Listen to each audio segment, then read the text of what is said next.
Hello' guys, আজি মই আপোনালোকক দেখুৱাম একেবাৰে সহজ পদ্ধতিৰে বনোৱা ভোট জলকীয়া আচাৰ। জলকীয়াখিনি ধুই মেলি লৈছোঁ আৰু সৰু সৰুকৈ টুকুৰা কৰি কাটি লৈছোঁ জলকীয়াখিনি। বেছি মিহি কৰি লোৱা নাই, টুকুৰাকৈ অকল কাটি লৈছোঁ। দেখিছে নহয়।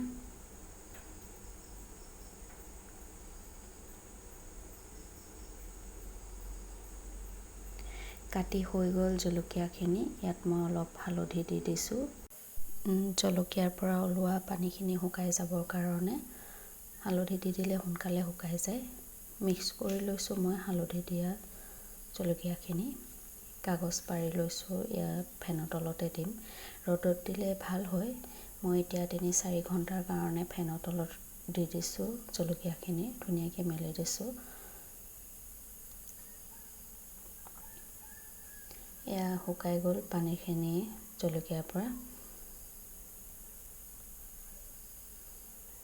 এতিয়া মই ইয়াত অলপ নিমখ আৰু মছলা মিক্স কৰিম। এয়া নিমখ আৰু মছলাখিনি দি লৈছোঁ জলকীয়াখিনিত।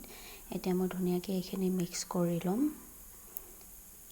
ধুনীয়াকৈ এইখিনি মছলাখিনি মিক্স কৰি ল'ম। দেখিছে নহয়। তেল দি দিছোঁ অলপকৈ দিছোঁ তেলটো, পিছত আকৌ অলপ দি দিম। এতিয়া অলপকৈ দিছোঁ।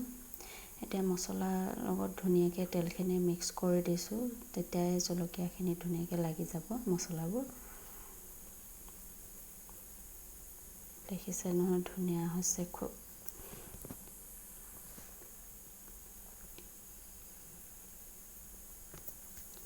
অলপ ভিনেগাৰ দি দিছোঁ 2 চামুচ। আৰু এতিয়া ধুনীয়াকৈ আকৌ মিক্স কৰি ল'ম।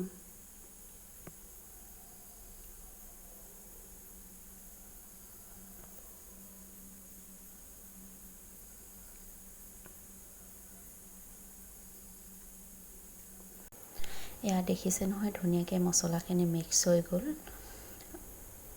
আচাৰখিনি ভৰাবলৈ মই সৰু বৈয়াম এটা লৈ লৈছোঁ।